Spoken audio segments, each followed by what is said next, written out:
বসে আছে কোথায়? আপনার পরিচয়টা বলবেন, পরিচয় বলবেন। আপনার পরিচয় কি ভাই বলুন তো? আপনি কে? আপনি কে? আপনি কে? আপনার পরিচয়? আপনি কে এখানে কথা বলতেছেন কেন? কে আপনি? আপনি কে? পরিচয় আপনি কে? বৈষম্য বিরোধী ছাত্র আন্দোলনে এই রুচি, বৈষম্য বিরোধী ছাত্র আন্দোলনে যাবে গালিগালাজ করে। বৈষম্য বিরোধী ছাত্র আন্দোলন কি এখানে বৈষম্য বিরোধী ছাত্রকে গালি দিতে বলে?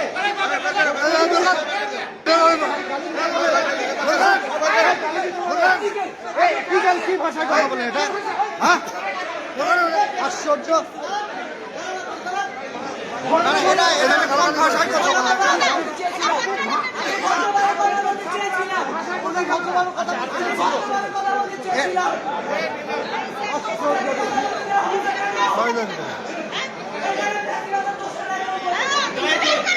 বলে অঞ্চলে নদী সার্বিন এখনো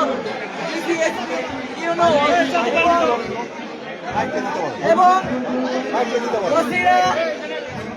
নিয়োগ করে এখনো অবৈধ দখলদারকে ছুটিয়ে রাখছে। সেটার জন্য আমি বলতে চাইছিলাম আলিয়র বিলকে উনি বিশেষ জীববৈচিত্র্য অঞ্চল, আলিয়র বিলকে উনি বিশেষ জীববৈচিত্র্য অঞ্চল ঘোষণা করতে চেয়েছিল। উনি এখনো দৃশ্যমান কোনো পদক্ষেপ আমাদেরকে দেখায়নি। আমরা সেটা দাবি বাস্তবায়ন করতে চেয়েছি।